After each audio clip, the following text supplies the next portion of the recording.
Olá pessoal, sejam muito bem-vindos a mais um vídeo de construção aqui do canal. Eu sou a Márcia e chegou a hora de voltarmos ao Willow Creek. Não esqueci não, né? A gente tá aqui transformando Willow Creek numa cidade brasileira. Lembra que vocês votaram lá na enquete que eu coloquei, né, no YouTube, para escolher o mundo que vocês queriam reformados e o estilo de casas. Então, lembrando que Willow Creek ganhou, foi o que teve mais votos, e o estilo de casas com mais votos também foi o brasileiro. Então estamos aqui no distrito de Foundry Cove e essa é a última casa desse distrito, gente. Foundry Cove já está pronta, olha só, já tem um distrito inteirinho pronto aí para vocês. Esse lote aqui é o Curva da Pichincha. Ele é um lote 40 por 30, é até bem grandinho. Então, como eu disse, foi o último aqui de Foundry Cove. Foundry Cove tá pronta, tá bom? Mas antes de eu falar aqui para vocês um pouco mais dessa casa, eu vou pedir para você que é novo aqui no canal, ou para você que está assistindo e ainda não é inscrito, para se inscrever aqui no canal, ajudar a fazer o canal crescer, tá bom? Se inscreva aí, deixa um like para esse vídeo também, deixe nos comentários o que vocês acharam da casa, tal. Gente, isso ajuda muito o canal, vocês não têm noção, tá? Porque cria engajamento, o YouTube entende que o conteúdo é legal, ele passa a sugerir esses vídeos para mais pessoas, e é assim que as pessoas descobrem o canal, e o canal cresce, é o único jeito. Então, não tem como, gente, eu sair por aí anunciando o canal, se vocês não assistirem, não participarem, né? Não me darem aí feedback do trabalho e tal. Então, gente, por favor, não custa nada se inscrever. É um cliquezinho aí no botão inscreva-se, é de graça, não precisa pagar nada, apesar de eu ter aí a parte de membros, né? Eu nem tô aqui promovendo a parte de membros, porque primeiro eu quero ter um pouquinho mais de inscritos aí no canal, tá bom? Bom, gente, então vamos lá, dado o recado, que é sempre o mesmo, né? Mas vocês não me obedecem, não se inscrevem, eu tenho que ficar falando sempre a mesma coisa. Então vamos lá falar um pouco aqui dessa casinha, gente. Bom, essa casa, ela é, como eu disse para vocês, a gente vai acabar essa série de Willow Creek brasileira, vocês vão conhecer meu bairro inteiro. Essa casa aqui, ela é uma casa aqui da minha rua, tá? É a última, acho que uma das últimas também, com exceção da minha e a da minha mãe, que também a gente mora na mesma rua. Eu acho que é uma das últimas que estão perdurando aí, que ainda não foram demolidas, né? Para construir aqueles sobradinhos que eu mostrei para vocês, né? O último vídeo que eu fiz aqui do Willow Creek, eu fiz um conjunto de sobrados, né? Que eu expliquei que o pessoal tá vendendo essas casinhas antigas aqui nos lotes grandes, né? Porque os lotes são grandes. E aí o pessoal, os incorporadores, tal, construtores, acabam demolindo todas essas casas e fazendo aqueles conjuntos de sobrado, né? Que particularmente, sei lá, pode ser prático, né, para as pessoas morarem e tal, mas em termos de arquitetura para a cidade fica um treco meio esquisito, né? Mas enfim, gente, é a solução que o pessoal tá achando, né, tá tendo para fazer o povo morar aí. Bom, então, essa casa, ela também aqui é uma casa de esquina, é a última casa da minha rua praticamente. E ela tá lá há muitos anos, eu era criança e eu lembro dessa casa. Agora ela já tá mais detonada, né? A dona mesmo lá, a senhora que morava, já faleceu há muitos anos, passou para os filhos, um dos filhos mora. Eu não sei direito a história, porque eu nunca mais vi assim também, mas a casa tá ainda ali, firme e forte, porém ela tá bem detonadinha, né? Então, eu coloquei aqui no The Sims a casa bonitinha, do jeito que é. E, gente, o que eu gosto muito dessa casa é o muro, tá? Por incrível que pareça, ela ainda está com o muro baixo. Para não dizer que está exatamente igual, eles colocaram em cima desse muro de pedra umas grades bem altas. Eu ia colocar, cheguei a pôr, mas tirei, porque eu acho que estava, sei lá, descaracterizou a ideia, sabe? Dessa casa aí dos anos 70. Quer dizer, com uma arquitetura bem mais antiga, mas eu lembro dela, assim, dessa época. Então, eu quis deixar ela do jeito que ela era, né? E então, como que ela ficou aí? Ela tá com 2 quartos, tá? São 2 quartos, o fundo do quintal, sala, cozinha. Então, essas casas, elas geralmente não eram muito grandes, tá? 2 quartos era o suficiente, porque os filhos dormiam tudo no mesmo quarto. Não tinha essa história de um quarto para cada um, né? Então, era o quarto do casal e o outro quarto era dos filhos. E o pessoal ia amontoando os filhos lá. Foi beliche, foi cama de rodinha, sei lá como é que é, mas eram sempre, a maioria dessas casas assim, elas têm 2 dormitórios, né? Então eu não sei por quê, sei lá, era uma coisa da época, né, talvez.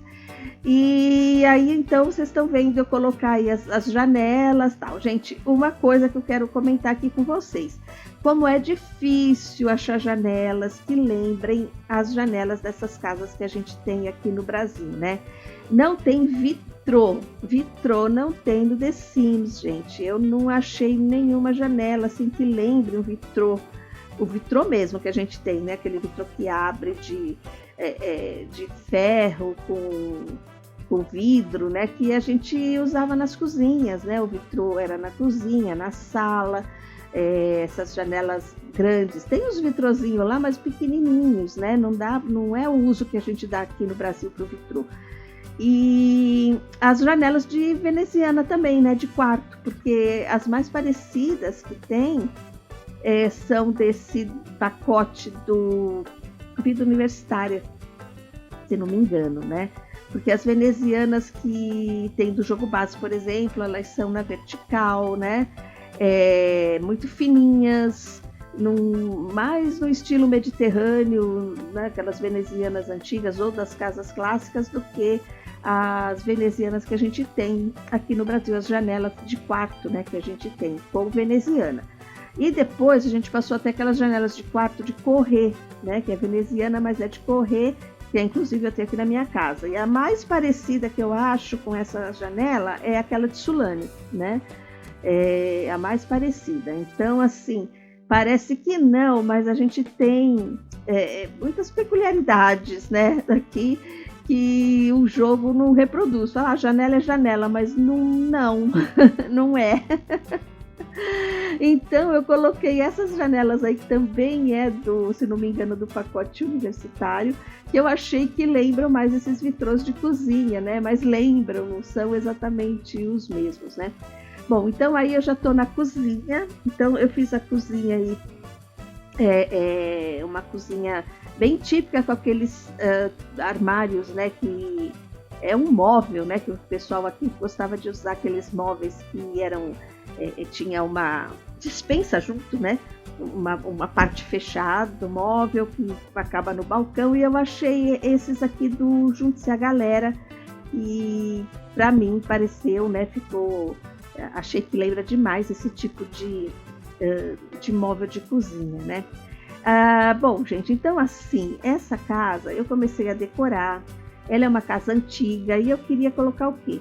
Uma decoração que remetesse um pouco à época, né, a antiguidade ali da casa, mas que também trouxesse um pouquinho de modernidade, tá? Porque as pessoas que moram acabam trazendo móveis, tal, que são mais modernos, não é daquela época, apesar de ter móveis da época. Então eu fiz meio que uma mistureba, tá? Aí. Então a sala, ela ficou um pouco mais moderna, vocês estão vendo aí, porém com o sofá ali mais antigo, mas eu já coloquei a TV ali a TV de LED, né, de tela plana, já coloquei ali as estantes, tal, já fiz um rack e já uma coisa um pouquinho mais moderna. A cozinha ficou, eu acho, um pouco mais antiga, né?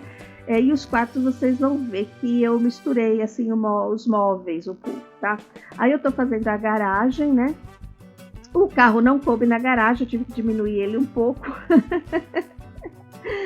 Tive que comprar um carro compacto para pôr nessa garagem, mas eu deixei aquele cômodo da frente como garagem, tá? Eu fiz a porta da garagem, gente, com um portão, tá? Então eu fiz um portão por fora e por dentro eu pintei e coloquei aqueles armários para tampar a parte de cima da pintura, porque outra coisa também que falta no The Sims é a gente poder pintar na horizontal, né? A gente só pinta na vertical, mas não dá para a gente fazer faixas, né? Com a tinta, nem você pintar a parede até um certo ponto e outra cor daquele ponto para cima, que eu acho que é, nossa, uma falha gigante. Faz muita falta, gente, pintar. Então eu queria pintar de madeira lá para simular o portão por dentro, mas não queria pôr o portão de novo, né, a porta da garagem, quer dizer, e não queria colocar o portão por dentro, que ficava muito trombolho. Aí, como já estava vazando a moldura dele para dentro, eu usei a moldura. Falei, bom, agora aqui, né, se eu conseguisse pintar, já ficava legal. Aí eu pintei, mas passava, né, da moldura. Aí minha solução foi colocar aqueles armários de cozinha, né, por cima, virados ao contrário, para fazer tipo aquela caixa que fica, sabe, onde vai o motor do portão e tal. Então eu meio que disfarcei com aquilo, coloquei uns encanamentos do lado, né, para ficar daquele jeito. Bom, ali vocês já viram, tô falando da garagem, tô fazendo o quarto, né? Então ficaram os 2 quartos e um banheirinho aí no meio, né? Então essa disposição aí de casa, gente, com 2 quartos, um assim de frente para o outro, um banheiro no meio, era muito comum nessas casas antigas. Eu acho que era uma das configurações mais comuns, né? Porque acho que o pessoal não fazia, né? Não usava nem arquiteto para fazer planta, nada. Eles construíam o que era mais confortável, né, assim, para a família. Então as portas dos quartos sempre saíam da sala, né, o cômodo da frente geralmente era sempre um quarto. Então essa casa aqui, por exemplo, onde é a garagem, eu acho que já foi adaptada, né, para ser garagem, porque ela tem uma carinha de quarto. Então talvez eles tenham mudado ali, né, tirado a janela, colocado a porta da garagem para poder fazer o quarto da frente de garagem, né, porque também não era uma coisa muito assim, né, ter carro e tal, e porque ficou a garagem bem na frente ali, né, e ela não é na lateral, porque depois o que começou, né, a acontecer é que essas casas antigas, o pessoal começou a colocar os carros na lateral, naquele corredor do lado, e cobrir, né, com telha brasilite, fazer um cobertinho lá, com telha transparente, ou um puxadinho e tal, né, e aí as garagens começaram a ficar pro lado da casa, né, mas essa aí não tem, ela tem bem na frente mesmo, aquela porta de garagem ali. Bom, então aí é o segundo quarto, e eu já, como eu disse, né, eu coloquei aqueles guarda-roupas ali do Vida Universitária também, que eu acho que lembra bem esses guarda-roupas que a gente usa por aqui, e coloquei, então, dei um jeito de colocar um computador aí, gente, tá? Eu vou falar para vocês aqui, vou ser sincera, eu não testei essa casa, tá? Não coloquei o Sim aí. Então, caso aquela escrivaninha ali não esteja funcionando por causa do espaço de passar pela cama da cadeira, eu acho que tá? Mas é só vocês mudarem ela ali de lugar, tá? Bom, então aí a gente já tá no fundo do quintal, eu fiz ali o bujão de gás, né? Que o bujão de gás tá para fora. Fiz a lavanderia aqui nesse puxado, né? No terraço do fundo. Que não é bem um terraço, como eu expliquei, né? Geralmente a gente gosta bastante de fazer esses puxadinhos. E todo o jardim aí, né, gente? Assim, uma peculiaridade que a gente tem aqui é que essas casas de bairro brasileiras, a gente tem pedaços de terra, a gente não faz o quintal inteiro de jardim, é tudo com piso, né? E a gente deixa sempre um espacinho ali, uma terrinha para plantar, né? Para colocar umas plantas. E o pessoal gosta muito de vaso, de colocar planta no vaso. Então, eu fiz dessa maneira, tá? Eu coloquei tudo aí, o quintal todo com piso e deixei nas laterais, liberando o muro, o jardim e enchi o corredor de vaso aí na frente também, tá? Então, é isso. Gente, é isso aí. Espero que vocês tenham gostado. Antes de vocês irem, eu já peço para vocês fazerem o quê? Deixar o like para esse vídeo, se inscreverem no canal, me ajudarem a fazer o canal crescer, tá? E, gente, espero que vocês tenham gostado mesmo aí dessa casinha, tá? Lembrando que Foundry Cove, então, já está pronta. Um beijão para todos vocês. Até o próximo vídeo, gente. Tchau, tchau.